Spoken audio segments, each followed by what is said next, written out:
Доброе утро всем, кто встречает это утро вместе с нами. Это новый день, канал НВК Саха, студия Иван Луцкан. Рад всех приветствовать и желаю всем отличного сегодняшнего дня. А сегодня у нас 5 июня, день недели, среда. Сегодня в России отмечается День эколога, поэтому всех, кто связан с этой профессией или кто занимается общественной работой в области экологии, поздравляем с этим праздником и говорим спасибо за то, что вы работаете во благо сохранения окружающей среды. Если посмотреть на день в истории, то сегодня, 5 июня, но в 1977 году в продаже появился первый персональный компьютер, назывался он Apple II. А есть одна историческая дата, которая связана с Якутией. Так, в 1650 году Ерофей Павлович Хабаров вернулся в Якутск из своего первого похода на Амур с чертежом даурской земли. Собственно говоря, этот чертеж стал основой для создания карт Сибири в далеком 1667 и 1672 году. Вот такая интересная дата. Кроме этого, по народному календарю сегодня отмечается День Леонтия. В центральной России высаживают последние огурцы, а у нас, скорее всего, только первые начинают пересаживать в теплицы. Ну что ж, посмотрим, какой будет сегодня прогноз погоды.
Итак, немного о погоде после такой замечательной картинки на нашем экране. Сегодня, по данным Якутского управления по гидрометеорологии и мониторингу окружающей среды, 5 июня в 7 часов утра в Якутске была температура воздуха плюс 17 градусов. Настоящая летняя погода. Сегодня в столице республики ожидается погода без осадков, ветер восточный 2,7 метров в секунду, температура воздуха ночью была плюс 9, плюс 11, а днем будет плюс 25, плюс 27. Что касается в целом по республике, то на юге в центральных районах могут быть местами небольшие кратковременные дожди с грозами. Температура воздуха будет от плюс 24 до плюс 29. На западе небольшие умеренные дожди, температура воздуха ночью плюс 4, плюс 9, днем 18-23, при дожде плюс 13, плюс 18. В арктических районах, внизу Винди, Гирки, Колымы, местами небольшой мокрый снег. Температура воздуха ночью 0, плюс 5, при прояснении минус 1, минус 6, днем плюс 3, плюс 8, на побережье минус 2, плюс 3. Ветер умеренный, при грозах на побережье и северо-востоке порывистый до 12-17 метров в секунду. Но я напомню, что в Якутске сейчас плюс 17 градусов.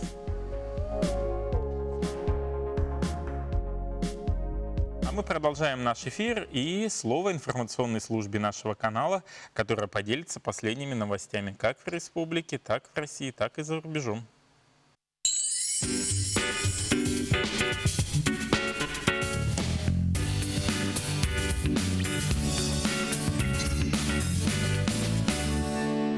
Мы продолжаем наш эфир. В последнее время мне прям везет на животных. То козлят встречу вместе с козленком на улице, прямо идут по дороге.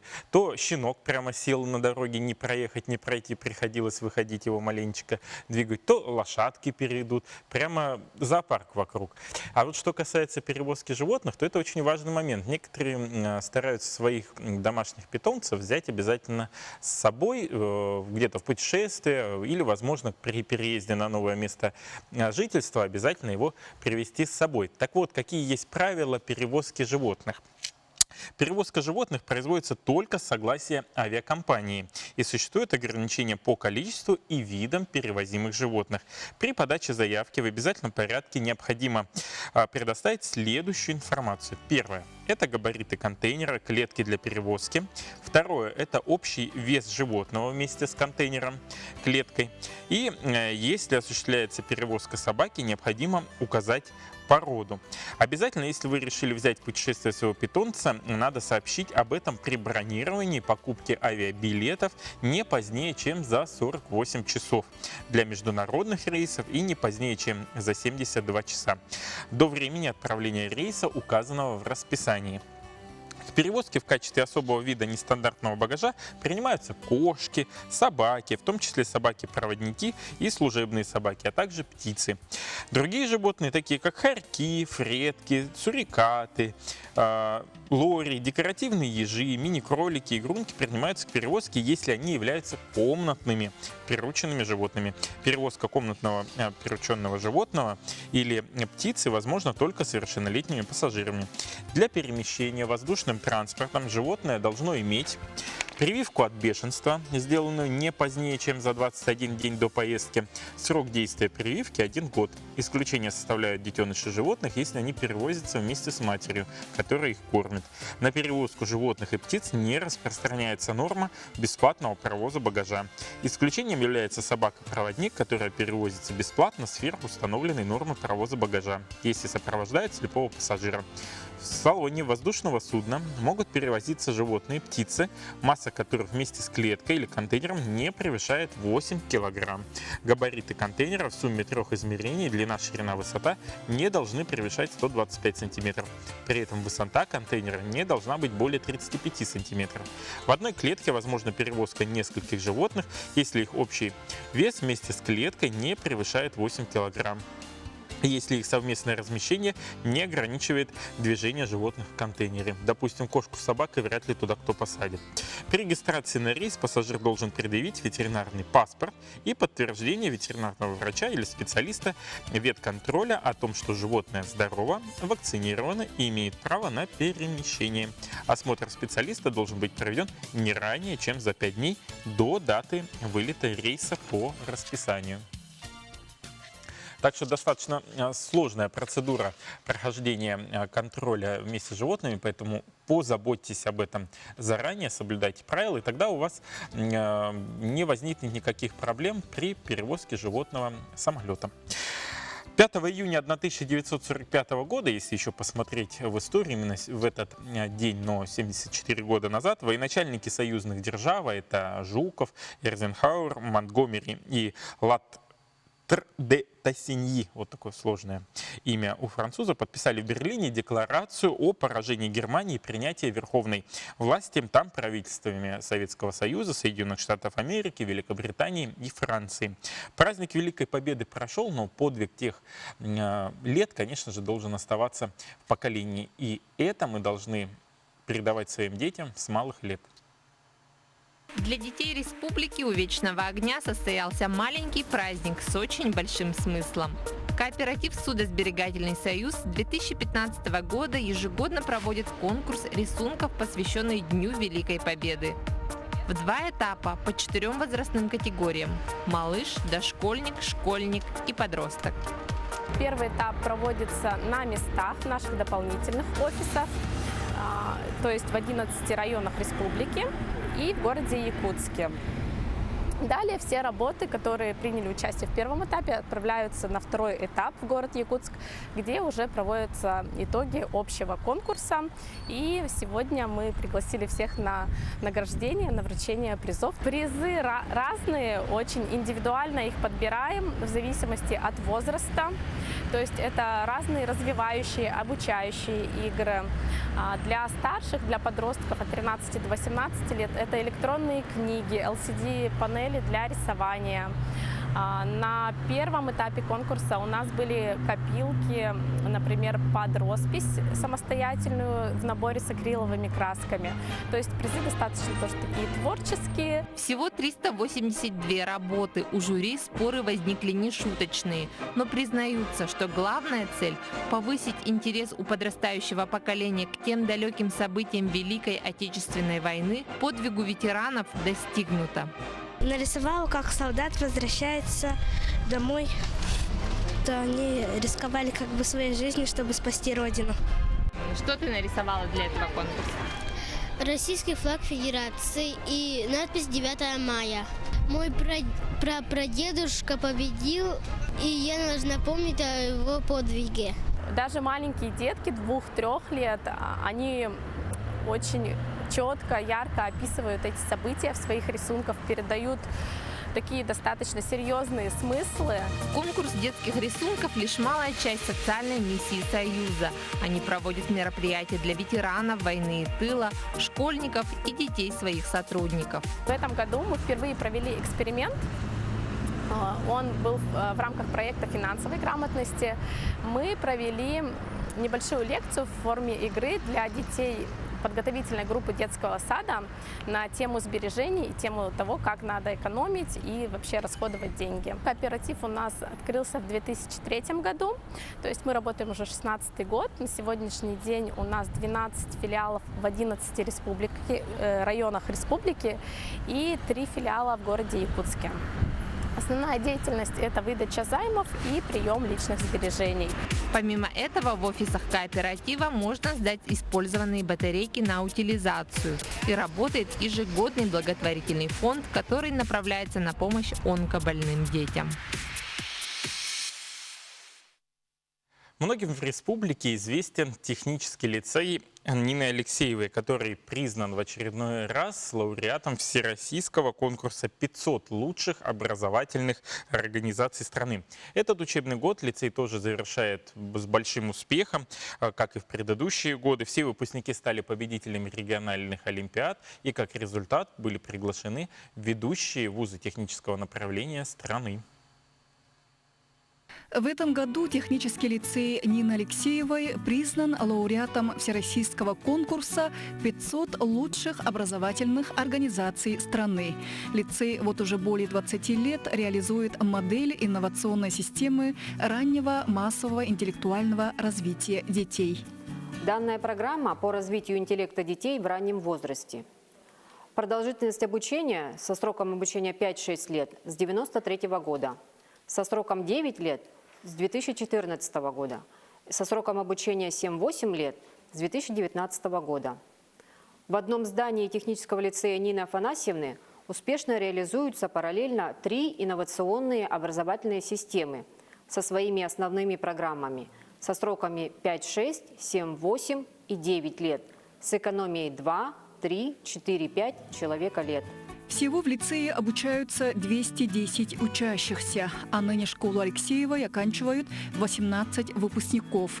Все они стали победителями региональных олимпиад и уже зарекомендованы ведущие технические вузы страны. Мне хотелось бы произнести слова благодарности всем тем, кто создавал в лицее эту удивительную, светлую атмосферу доверия и взаимопонимания, поддерживал нас, учеников, во всем, направлял нас на истинный путь. Школа – это то место, связанное со множеством людей. Учителя всегда максимально выкладывались на своих занятиях. Также хочу сказать, что они искренне радовались нашим достижениям. И родители поддерживали нас. Благодаря разработанной Ниной Афанасьевной системе многие дети из далекой глубинки Якутии получили высшее образование, обучаются в аспирантурах, являются высококвалифицированными специалистами в России и за границей. Родители, хочется сказать, что мы очень довольны этой системой обучения, да, так как для родителей это индивидуальный подход обучения к каждому ребенку, для нас это очень важно. У выпускников ежегодно очень высокие показатели. Вот достаточно сказать, что ежегодно 100% выпускников у нас поступают в высшие учебные заведения. Это в основном центры вуза. Пользуясь случаем, мы, родители, хотим поблагодарить нашего президента Айсена Сергеевича Николаева. Благодаря ему нам вернули наше здание. Как отмечают родители и ученики, все программы очень интересные, интеллектуально развивают ребенка. Но из-за того, что 3 системные обучения находятся в одном здании, главная проблема – это нехватка учебных помещений. Наталья Колесова, Дмитрий Сергучев. Новый день. Женщина, которая находится в положении, беременная женщина, всегда нуждается в помощи, поддержке, в советах. Это большая ответственность в ее жизни и, безусловно, в это время радости и определенных страхов ей нужны соратники и друзья. Такие соратники есть в Центре охраны здоровья, семьи и репродукции медицинского центра города Якутска. Туда может обратиться каждая семья, которая ожидает пополнения в своей семье. С момента открытия центра опытные специалисты проводят бесплатные занятия по школе будущих родителей с целью привлечения молодых родителей к осознанному и полноценному воспитанию здорового ребенка. В комплексную программу занятий входит занятие клинического психолога по арт-терапии. Это у нас песочная терапия, изотерапия и музыкотерапия. Все занятия направлены на снятие тревоги у беременных перед родами. Проводит у нас занятия акушер-гинеколог по темам изменения организма женщины во время беременности, гигиена во время беременности, питание беременных. Также у нас проводятся занятия по подготовке к родам. Все о родах, это физиологическом течении родов. Также у нас проводится по грудному вскармливанию занятия, по уходу за новорожденным ребенком и по особенностям контрацепции в послеродовом периоде для профилактики медабортов. В школе будущих родителей также ведется тесная работа с социальными партнерами, которые необходимы в решении различных вопросов, связанных с беременностью, родами и последующим уходом за малышом. Это управление социальной защиты по программе господдержки семей с детьми. Это насчет выплат и размеров пособий. Также приходит многофункциональный центр «Мои документы» для оформления, как оформлять первые документы ребенка и как пользоваться порталом госуслуг. Также к занятиям привлекаются специалисты общественности по пропаганде счастливого материнства и детства. Ходят на лекции по плану из центра СПИД по профилактике ВИЧ-инфекций, из кожно-венерологического диспансера по профилактике заболеваний, передающихся половым путем. И приходят также из фонда социального страхования по больничным листам, по справкам. Также нашим беременным мы выдаем бесплатные пригласительные билеты на концерты филармонии Якутии. Посещать занятия могут совместно и будущие папы, которые подготовятся к партнерским родам, узнают много интересного. А продолжая тему, связанную с рождением ребенка, планированием семьи, мы с нашим гостем. А гость у нас это Прохоров Василий Захарович, заместитель главного врача по неонатологии Якутской республиканской клинической больницы. Доброе утро, Василий Захарович. Здравствуйте. У вас предстоит сегодня очень важное мероприятие. Это торжественная выписка детей. Что это за мероприятие и кого оно будет объединять? Так, данное мероприятие у нас приурочено ко Дню защиты детей. Да? Оно проходит у нас уже как бы традиционно, уже тенденция идет с 2012 года. Обычно данное мероприятие мы проводим совместно с сотрудниками ЗАГС. Да? У нас есть такое соглашение, что дети, рожденные именно 1 июня, да, в День защиты детей, будут получать торжественное свидетельство о рождении, да, в торжественных условиях. Да, вот. И все это мероприятие происходит так, в торжественных условиях, с вручениями подарков и тому подобное. Сколько вот сегодня будет выписано мамочек? Сегодня, значит, с 1 июня у нас родилось 17 малышей, да? Одна двойня, да, из них, значит, 8 девочек и 9 мальчиков. Все-таки мальчиков больше рождается или девочек? Вот как вот статистика последних лет? Статистика в основном такой корреляции нету, всегда все по-разному, каждый год по-разному. Каждый месяц тоже по-разному идет. Просто недавно вот я смотрел одни из фактов в интернете, и там было сказано, что во вторник обычно рождаются мальчики, там в пятницу девочки. Вот вы как-то не обращали внимания? Как-то такого нет, не обращал внимания. В принципе, всегда все по-разному бывает. Да, в определенный день рождается, может быть, родиться одни девочки, а в один день могут родиться одни мальчики. То есть было такое, да? Да, только одни девочки рождались? Может быть такое. В основном в день у нас происходит, порядка 20 родов. Ну и может быть редко, но может быть, наверное, такое, могут родиться одни девочки. Вот за первые, вот получается, 5 месяцев, да, июнь пока не включаем, сколько уже прошло родов в перинатальном центре? И сколько мальчиков, девочек родилось? Порядка за год у нас обычно проходит 5000 с половиной родов, да? За прошлый год у нас, за 2018 год, если мне память не изменяет, было 5692 родов, что ли.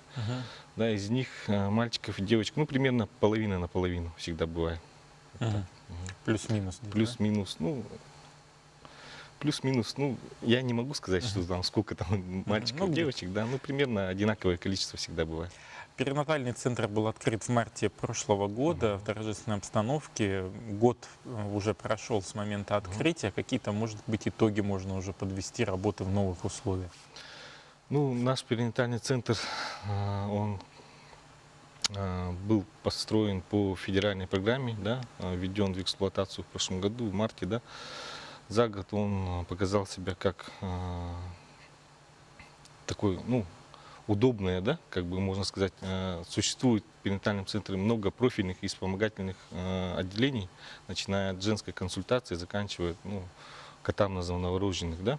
Что это означает? Что, ну, женщины все от начала своей беременности и до конца выписки наблюдаются в одном здании, да, в одном учреждении, можно сказать. От начала беременности встают на учет в женскую консультацию и как по конвейерной системе идут дальше на роды, да, послеродовый период и период новорождения, и выписываются прямо все. Это очень удобно, да, не надо ходить вот по поликлиникам, по разным этим, да, все в одном месте, да, минимум очередей, это очень удобно, да, вот так вот. И в центре функционирует много новых отделений. Вот, да, у вас новое отделение. Да, что за отделение начало работать недавно? У нас открылась реанимация новорожденных, да, но оно было у нас, но расширилось. Раньше оно было 6-коечное, да, сейчас оно расширилось до 18 коек, да, имеет все самое современное оборудование. Новое отделение, также у нас отделение патологии новорожденных и недоношенных детей на 40 коек, да. И наше новое ноу-хау, как говорится, да, это отделение катамнез новорожденных, да, которые даже по России, да, их мало, уже у нас набирает оборот. Вот, работать только начинаем. Центр принимает всех беременных, то есть из районов, да, и из города Якутска? Да, да, мы принимаем всех беременных женщин, да, по желанию. Также существует у нас маршрутизация. У нас работает также новое отделение, это динамический дистанционно-консультативный центр, да, который выполняет приказ маршрутизации. Да. Этот приказ гласит о том, что он ведет мониторинг беременных женщин, да, которые нуждаются в родоразрешении на 3-м уровне. Да. Вот, например, в районе родился, например, тяжелый ребенок, да, с тяжелой патологией, например, в тяжелом состоянии, да. Район выходит на наш центр, да, в это отделение.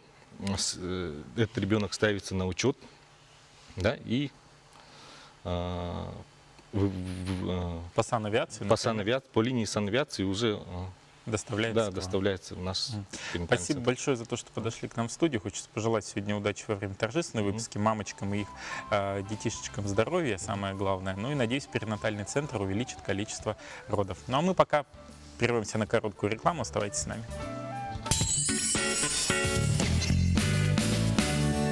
Всего 1 минута, и мы вновь вместе с вами. Доброе утро, хорошего всем дня. Сегодня 5 июня, день недели среда, середина рабочей недели. Лето уже вступает в свои права в Якутске. Вчера я даже видел, как дети купались на пляже 202-го микрорайона и абсолютно не боялись весьма прохладной воды. Какая будет погода сегодня и прогреется ли вода? Давайте прямо сейчас узнаем.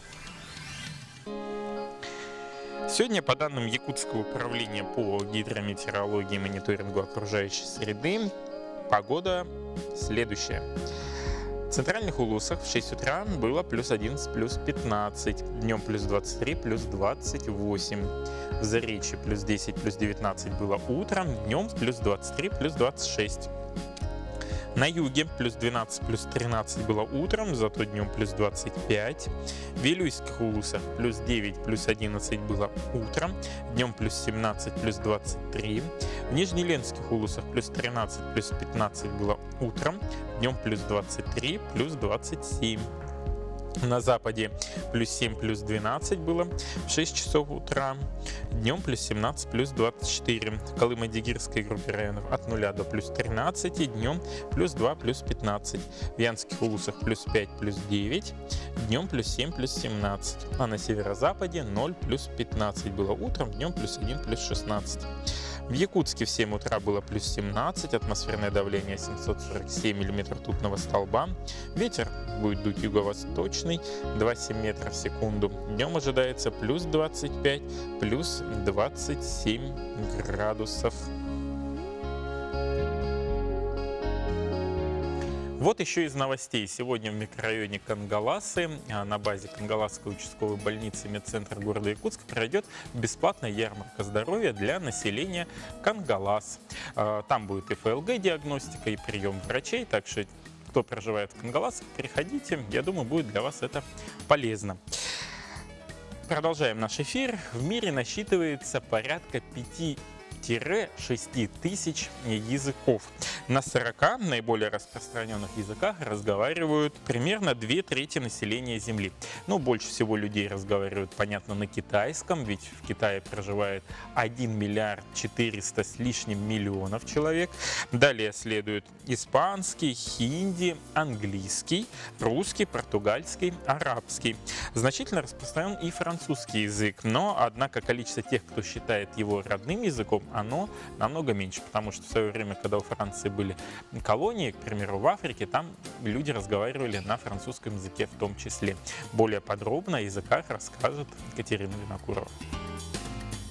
По данным статистики, русским языком владеет более 93% населения республики, тогда как якутским – менее 50%. Языками коренных малочисленных народов Севера – эвенским, эвенкийским, юкагирским, чукотским, долганским – менее 1% жителей Якутии.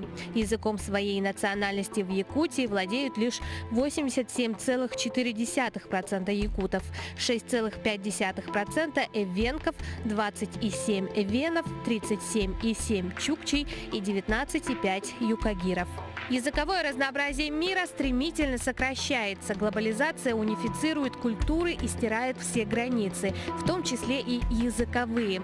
По данным исследований, проведенных ЮНЕСКО, к концу 21 века может остаться лишь 10% существующих сейчас языков. В национальных республиках России, таких как Саха-Якутия, защита языкового многообразия стала государственной политикой. В республике 5 исчезающих языков – эвенский, эвенкийский, чукотский, юкагирский и долганский. Родные языки как способы общения хорошо сохранились лишь в 7 населенных пунктах компактного проживания коренных народов.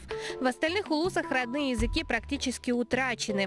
Их используют в основном представители старшего и среднего поколения, да и то лишь в быту или в тех семьях, которые сохраняют традиционный уклад жизни. Проблема сохранения исчезающих языков актуальна не только для Якутии. Ежедневно в мире исчезает один говор. Это невосполнимая потеря. Утрачивается часть культурного наследия человечества. Исчезающие языки, говоры, диалекты необходимо сохранить хотя бы для истории. Генеральная ассамблея Организации Объединенных Наций провозгласила 2019 год Международным годом языков коренных народов. По мнению Генеральной ассамблеи ООН, празднование в 2019 году будет способствовать расширению доступа, популяризации языков коренных народов и конкретному улучшению жизни коренных народов. Как известно, Республика Саха-Якутия является лидером в Российской Федерации по принимаемым государственным мерам в области сохранения языков, культуры, традиции коренных малочисленных народов Севера, которые проживают в Якутии. И продолжая как тему сюжета и продолжая тему года сохранения языков коренных народов, мы поговорим с гостем в студии, известным журналистом, главным редактором республиканской газеты «Илкен» и журнала «Время Арктики» Валентином Викторовичем Христофоровым. Доброе утро. Доброе утро. Может быть, вот сразу первый вопрос. Вот как вы восприняли вот эту новость по тому, что 2019 год был объявлен годом сохранения языков коренных народов? Вообще в целом празднование будет связано именно с этим? Вы знаете, несколько лет тому назад ООН, это авторитетное международное сообщество, объявило дважды десятилетие коренных народов мира. Это говорит о том, что во всем мире уделяется большое внимание развитию территорий, языков, культуры, вопросов миграции, экологии коренных жителей всего мира. Как вы знаете, вот как сказано было, многие народы ежегодно исчезают языки, культура. И поэтому, как бы продолжение данной тематики, ООН объявила 2019 год годом языков коренных народов мира. И, конечно, в России и в Якутии восприняли это событие большим воодушевлением, потому что мы знаем, что вопросы языков, их сохранения, изучения и дальнейшего развития стояли и будут стоять перед нами.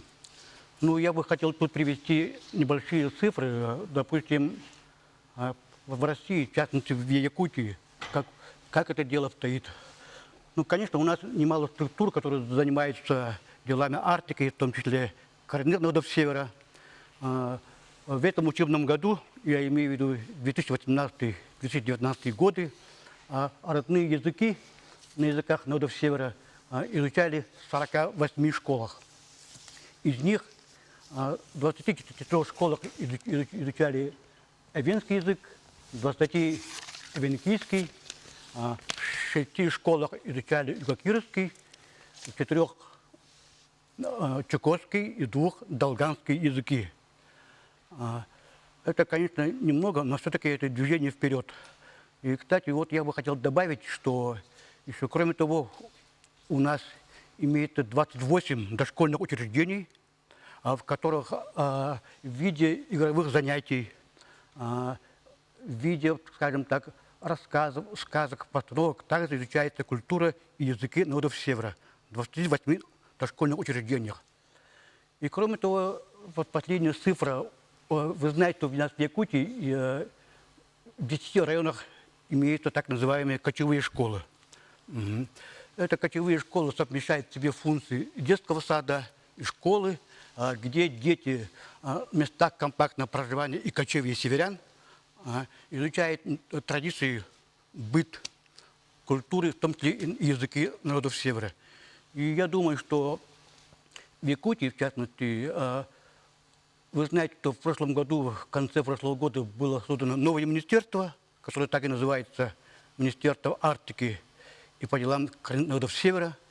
И все это вселяет надежду, что все-таки это дело будет продвигаться вперед. Но я бы хотел сказать одно.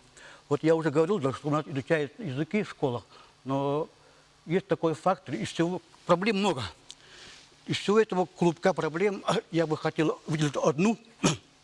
Допустим, на уроке родного языка в школах дается 1-2 часа в неделю. А в некоторых школах эти часы отведены как факультативы. То есть это само по себе говорит об отношении к предмету. То есть факультатив – это когда оценки не ставятся. То есть это, как дополнительное знание. Да, и поэтому на местах люди, которые занимаются этими вопросами, они правильно ставят вопрос о том, об увеличении часов преподавания на венкийском, эвенском и других языках. И я думаю, что... Да, вот этот вопрос вы ставите и на страницах газеты, да, которую вы возглавляете. Вот какие цели сейчас ставит перед собой газета «Илкен» и журнал «Время Арктики»? Ну, вы, кстати, на слово «Илкен», кстати, от венкийского переводится как «знак затес на дереве». У нас газета издается в основном на русском языке, но, тем не менее, в каждом номере вы найдете материалы на 2-3 языках коренных народов Севера. И, конечно, мы все эти вопросы поднимаем. мы постоянно общаемся с своими коллегами из северных районов. Кстати говоря, в этом году «Сакапечать», куда входит и наша Илкен, журнал «Время Арктики», который мы издаем уже 3 года, она выходит раз в квартал. Мы, конечно, сами в этом году в «Сакапечать» вошли все северные улусные газеты. И, конечно, мы с ним ведем сильную работу в этом направлении. В частности, мы ежегодно проводим круглые столы по вопросам социально-экономического развития Арктики, в том числе языков.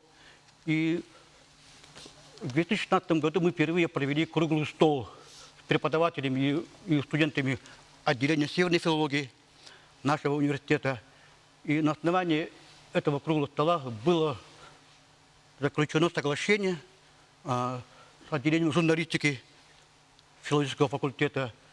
И мы там ведем факультатив для студентов северной филологии, который посещают также другие студенты, которые желают изучать журналистику Арктики и языки народов Севера. Спасибо большое, Валентин Викторович, что подошли к нам в студию. Хочется пожелать, чтобы ваши журналы, вот мы с вами обсуждали географию, расширили, их начали читать и в Магаданской области, на Чукотке, и в близлежащих регионах нашей страны. Удачи вам в этом благородном деле. Ну а мы прощаемся с вами на короткую рекламную паузу. После этого мои коллеги продолжат эфир нового дня. Хорошего всем дня и отличного настроения.